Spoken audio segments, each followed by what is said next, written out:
Right, guys, we are back. It's the boy Dominic Rich FC, and we're here to talk about the match week 8 results. And guys, I talked to you about consistency, and I'm being consistent when talking about my league, the Premier League, man, the league that I enjoy watching. I'm not watching any other leagues right now. I'm staying faithful to the Premier League, and we're here to talk about week 8.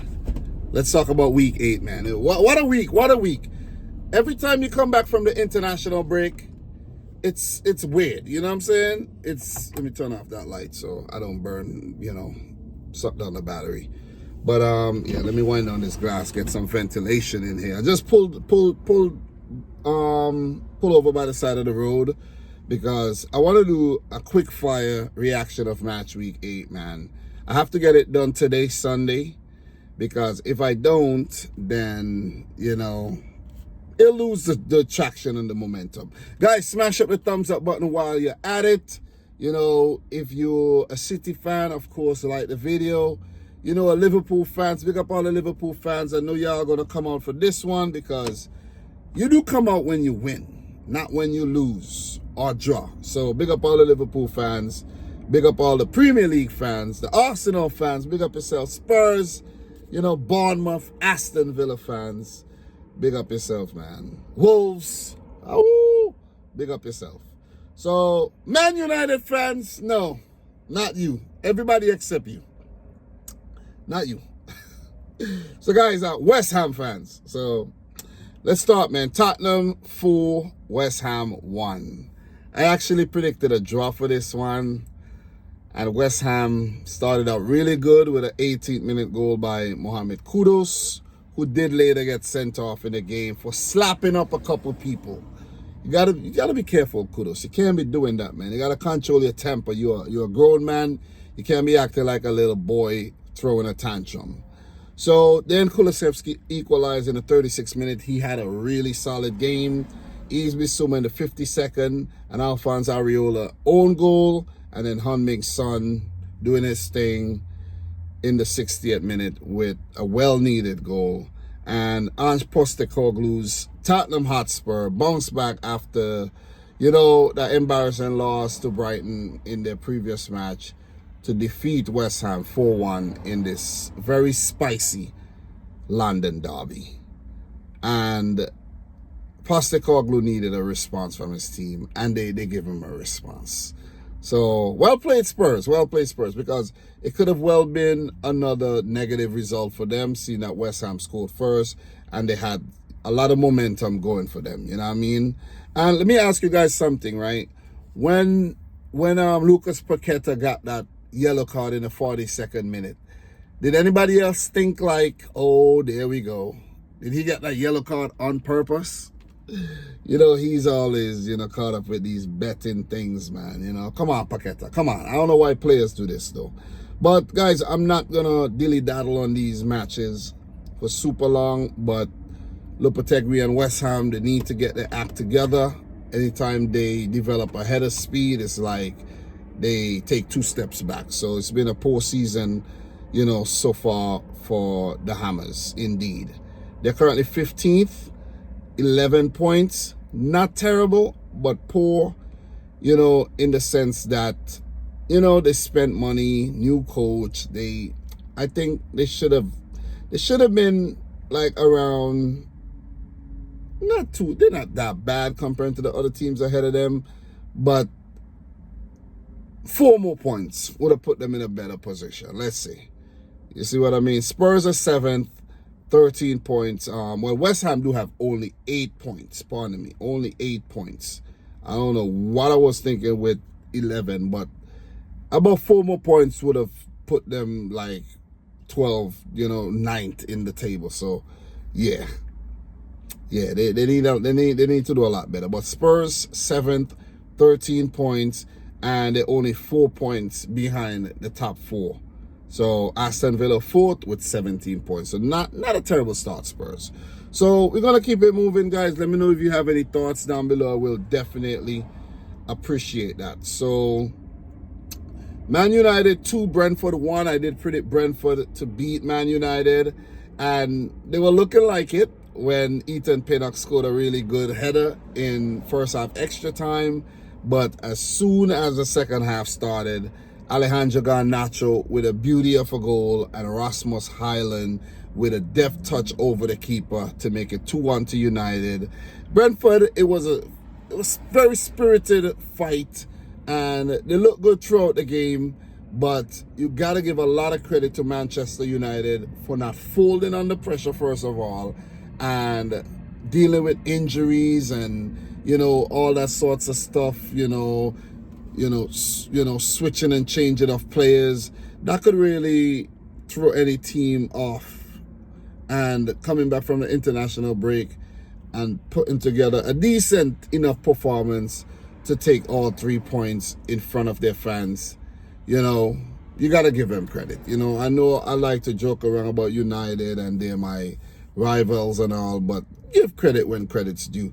And it's a win for Ten Hag that keeps him in the Premier League for a longer time. You see what I mean? And that's what we want. We don't want Ten Hag to get sacked and then they bring in somebody that's going to turn their fortunes around. We want to keep them on the same trajectory. You see what I'm saying?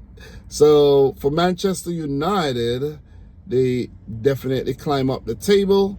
And with that win, they're 11th with 11 points. And for Brentford, they're 13th with 10 points. So decent start for Brentford this season, but they have not been doing well against the bigger teams. Not at all. So we're going to keep it moving for sure, though. The next game that we're going to touch on is Fulham 1, Aston Villa 3. This game had 2 red cards in it, with Joachim Andersen getting sent off in the 64th minute for obstructing a clear goal scoring opportunity. It was kind of soft. And Jaden Philogene getting sent off, receiving a second yellow.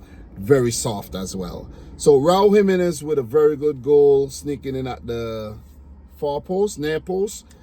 In the 5th minute, very good long-range strike, but Morgan Rogers equalized like 4 minutes later.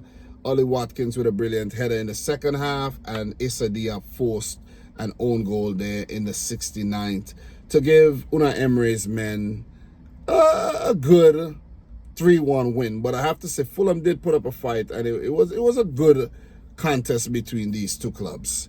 Because, Fulham has grown in strength and they have shown strides across the last few seasons under Marco Silva for sure. But Unai Emery, man, steals a spotlight once again.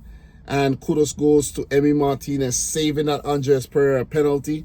If Pereira had scored, it could have been a whole different match. So credit goes out to Emi Martinez, and he's transformed Aston Villa big time. Big time, you know what I mean? So, don't know if the Aston Villa is a ceiling.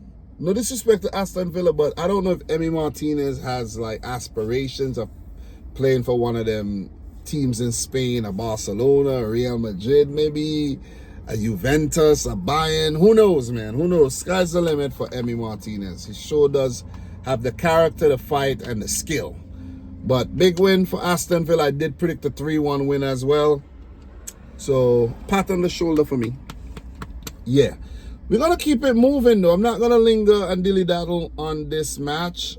Aston Villa, a 4th, 17 points. Same points as Arsenal. And for Fulham, they're 9th, top 10, 11 points. So, they're doing good. Just got to keep picking up those points, as the season progresses.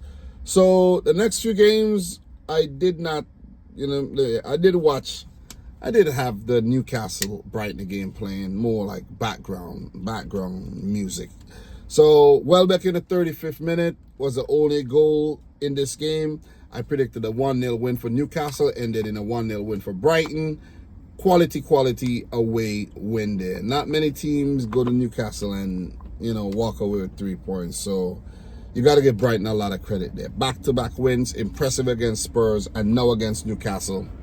The Seagulls flying any weather, man. What could I say? So give it up to Fabian Hutzler and his boys. Eddie Howe these days always look like he's under pressure, man. I don't know. The man is in the pressure cooker. Unnecessarily too, in my opinion. Newcastle looking kind of light these days, though. Seriously. They need to up the ante. Definitely. But, guys, we're not going to linger too much. Shared my thoughts. Newcastle 8th, 12 points, solid start to the season. And Brighton a 5th with 15 points. They've been doing really, really well. Only one loss this season. And, you know, they've been impressive as usual. So, yeah, definitely going to keep it moving, guys. So, the next game, are you guys ready to talk about it? Nah, not just yet. Not yet. So, Southampton 2, Leicester City 3, man. I feel for Southampton. I predicted a draw for this one, and it looked like it was going to be that 2-2 draw that I predicted. Southampton had Leicester 2-0 up, man. 2-0 up. Cameron Archer in the 8th minute. Joel Aribo in the 28th. They're looking good, you know, threatening, doing their thing. And then in the second half, they capitulated with Fakunde Buonanate scoring in the 64th. Jamie Vardy penalty after he was dragged back by Ryan Fraser in the 73rd. He got sent off for denying a clear goal scoring opportunity. And Jordan Ayew came off the bench to snatch up all 3 points for Leicester City. Jordan Ayew has definitely hit the ground running. That was a weird transfer, but they did some good business with the Ghanaian, man. You know, he was kind of stale, stagnating at Crystal Palace. So, big 3 points for Leicester. And I have to give a notable mention to Abdul Fatawu. That guy is a gem. He's a gem. Live wire. He definitely changed the game when he entered the fray. I don't think he started the game, though. I think he came off the bench and he just lit up the field, man. Let me see. Yeah, Fatawu definitely didn't start, but he was a game changer. Aaron Ramsdale pulled off some big saves in this game as well. So it was a good one from the highlights. I didn't watch it live, but from the highlights, it was a really, really good one, though. But I don't know, man. Russell Martin and Southampton, I don't know what's going on, man. I don't know. Looking like relegation to me. Ain't looking good at all. But I do think Leicester are going to survive. And now they have recorded back-to-back wins since their promotion to the Premier League. So, well done, Steve Cooper and the Foxes. For Leicester, they're 14th, 9 points. Southampton in the relegation zone, 19th, 1 point. I don't know why I get 6 points, but I think they scored 6 goals. Conceded 18. But, yeah, they're not scoring enough goals, and they're leaking them at the back. So, yeah, the Saints are going down, I think, man. I do think they're going down. So, guys, definitely going to keep it moving. Got a few games left to talk about. This one I'm going to run through. Ipswich 0, Everton 2, Iliman Ndiaye in the 17th, and Michael Keane in the 40th to give Everton a convincing 2-0 win. I did predict Everton to win this one, and it did so. And it seems like they've avoided a potential crisis once again. Seems like they become masters of that, though. Big up to Sean Dyche. So Everton are 16th. They do have 8 points, 2 wins this season. And Ipswich are 17th, 4 points. No wins yet this season, but they're not in the relegation zone. They have Crystal Palace, Southampton, and Wolves in the relegation zone. So Kieran McKenna's men still have hope to survive. Big up to the boy Liam Delap. So he got a very, very, very bright future. Guys, if you have anything to add, please add it in the comment section down below, because I can't talk about every single thing. But all I know, it was a lot of red cards this weekend. So definitely, man, let's keep it going. How many games left to talk about? Let me see. Yeah, what did I do? I did something wrong here. Let me see. So got the 3 big games to talk about, and maybe that's why I left them for last, right? The 3 big games. I don't know why this thing be. Every time I'm trying to do something, guys, the internet always want to act a fool. I don't know why. But, yeah, I'm going to get my bearings. Don't worry, I'm going to get my bearings. So, guys, we got those 3 games to talk about. But tomorrow, Forest and Crystal Palace do play. I'm not going to talk about that one until the preview for match week 9. And I think there's Champions League matches this week as well. European games this week. So, yeah. I did make a video talking about the English teams in Europe. And what I think I have to make another one of those, right? Like a little prediction thing. Got to remember to make another one of that. And then do the review as well. But, yeah. So, I did predict a 1-1 for Forest versus Palace, though. Let's see how that one turned out. But, Arsenal, man. Bournemouth 2, Arsenal 0. Them Gunners, man. Them Gunners. Don't get me wrong. They look good. They've looked good for the last 2 seasons. And if you want to add this season too, they've looked good. But I don't know what happened there, man. I expected them to beat Bournemouth. Last season, they walked all over them. And for the last 8 games, they've done so as well. They've just been dominating Bournemouth. It's like an easy free 3 points for Arsenal. But yesterday, Arsenal caved in. And I think the reason for this is ill discipline. Ill discipline. Every time they get a man sent off, they suffer. Declan Rice, they lost that game. That was against Brighton. The Trossard red card against City, it cost them the game. They were ahead, weren't able to hold on. And this game, they actually lost the game to pick up their first, what is this? Their second loss this season? What is it? First loss. I think this is their first loss. The Brighton game, they actually drew. So the games where they draw points, it's because of the red cards. So the Brighton game, they drew. City game, they drew.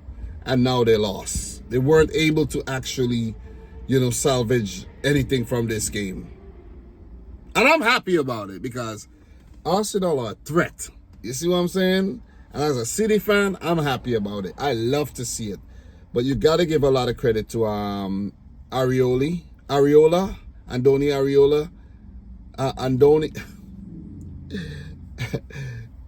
Iraola, not Areola. Because I'm like, Areola? Nah, that's a West Ham keeper. But yeah, you got to give a lot of credit to him. Both him and Mikel Arteta are both, what are they, Basque? The Basque managers, they don't live too far away from each other. They're like the same age. They're friends. And for him, that would be a great achievement. Definitely knocking off Arteta there, who's been the Arsenal manager for about 5 years, guys. He's been there a while. And what he has to show for it, an FA Cup, and what? A Community Shield? Yeah, Arsenal need more than that. Arteta has had,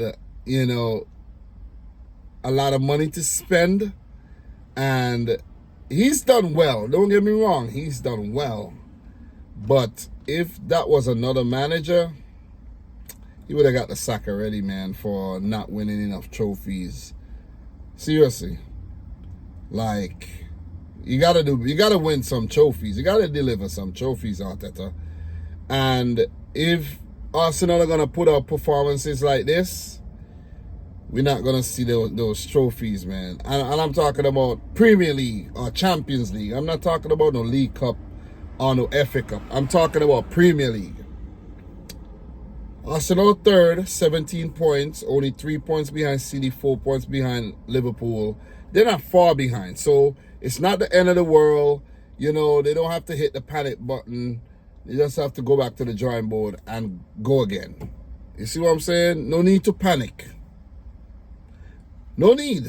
Why panic? Liverpool are not, they're touching distance. City are touching distance. Let's be realistic. But Arsenal have definitely suffered from the absence of Bukayo Saka, who got injured in the international break. Odegaard, who got injured in the international break. and, you know, Yuri and Timber as well, you know. It just mess up the flow of things for Arsenal and the cohesiveness in the team, you know, where they brought on Raheem Sterling. Don't get me wrong, Sterling looked good during the game, but then the red card, they took him off. Kiwior came on, then they took off Kiwior. You know, you got Calafiori, you know, having to switch places because Timber got injured. So it's like, you know, Partey playing right back, you know, Mikel Merino coming into the team, you know, Havertz playing as the front man. He's not really a front man, but it's working. Gabriel Jesus is a bench player. You know, Gabriel Martinelli has lost his place in the team to Trossard. So it's like, and I have to say, you know, that red card was definitely well deserved. It was denial of a clear goal scoring opportunity, for real, for real. David Raya was off his game on the day. You know, so all credit goes to Bournemouth. Ryan Christie in the 78th minute and Justin Kluivert from the spot in the 79th to give Bournemouth a very good 2-0 win against 10-man Arsenal. I don't know if they would have pulled this off if Arsenal had 11 on the field, but that wasn't the case. They won the game fair and square, and Bournemouth can continue to grow strength by strength, game by game. You know, Arsenal, it's going to be hard for them. They have their next game is against Liverpool, and I don't know. I don't know if they're going to win that game. If they're not at full strength and Liverpool is at full strength, I'll fancy Liverpool in that clash, and that'll be back-to-back games where Arsenal drop points. What could I say? See what I mean? It ain't looking good. It ain't looking good, and if they keep sliding and dropping points like that, then the doubt's gonna start kicking in. But anyways, man, I don't want to linger too much. I still do have 2 more games to talk about, and I have to go home. It's late. I've been out all day. So for Arsenal, they're third, 17 points. First loss, you know, they suffered this season. And for Bournemouth, they're 10th with 11 points. So pretty good start to the season. 3 losses, 3 wins, 2 draws. Very good. They only need 29 more points. Historical number, 29 more points to survive the season. I think they'll pick that up. So the next game, man, I'm not even gonna linger too much on, these Man City games. You guys don't want to hear me talk about Man City, but it was a hard-fought win. And I think it was a well-deserved win, though. Give it up to Wolves. They had their plan. They executed it well. They nearly took something from the game. But at the end of the day, it was same old story. Man City picking up the 3 points. So Wolves 1, City 2. Jürgen Strand-Larsen in the 7th minute, counter-attacking goal. City defense caught lacking, and Ederson couldn't come to the rescue there. But Ederson did pull off some big saves in this game. The Nelson Semedo save comes to mind, and don't know if that was it. That was pretty much it. The shot that went in and the Nelson Semedo saved. 2 shots on target, 3 total. And those are the only opportunities for Wolves. It was just Man City, it was a very one-sided game. 22 shots, 7 on target for City, 78% of the ball, 731 passes compared to Wolves' 216 passes. It must have been a special day for guys like Tommy Doyle and, what's his name? Forbes. Coming up against their old team, City, must have been nice for them. But Carlos Forbes, but still, Wolves tried. They had a plan. It almost worked. But Joshka Vardiel in the 33rd minute, that was a peach of a goal. Got to give it up to Vardiel. He's been definitely scoring a lot of goals. Nathan Ake's fit again, so we're going to see that rotation come in with Ake sometimes at left back, Ake at center back, giving Joshka Vardiel a rest sometimes because Akanji rested for this game, it was nice to see. And the man who came in for him, John Stones, scored the winning goal in the 95th minute. It's great to see Stones nice and fit, and it was chalked off, but VAR cleared it because Bernardo was deemed to be onside and not blocking the goalkeeper's vision. So very well done by Jose Sa, who came back, you know, as Wolves' number one in the game. Saved a really nice shot from Bernardo, one from Savinho, you know, and a few more others though. But he was the busier of the two goalkeepers, of course, and City had to fight till the last minute for this win. Big 3 points. Wasn't a walk in the park. 2-1 to Manchester City. So City did go top of the table, but was later leapfrogged by Liverpool.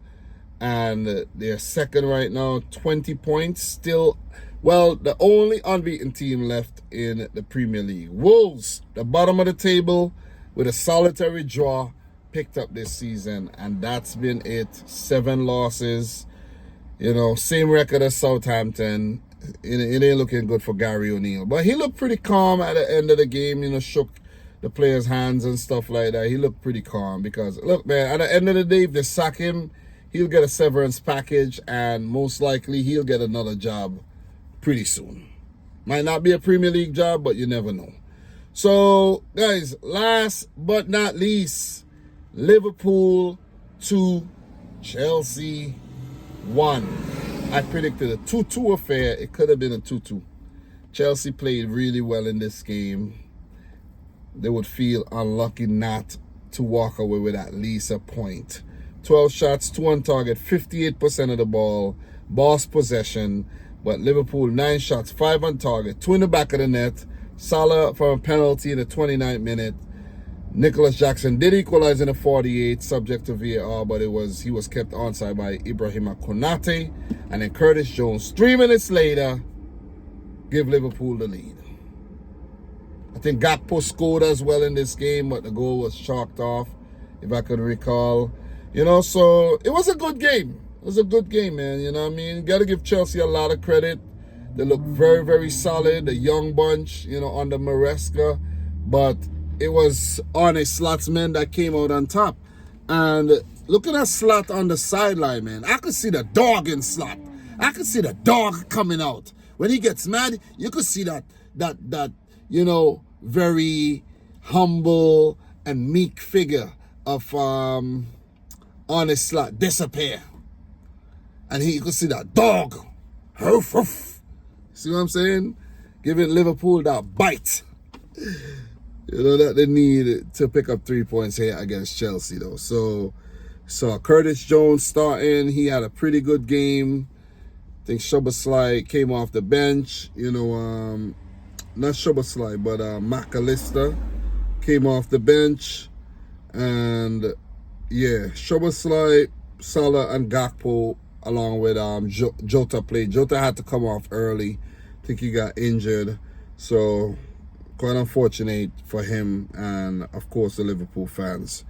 But, yeah, it was a good one. Chelsea tried. They looked good in patches. But at the end of the day, you know, Liverpool came out trumps.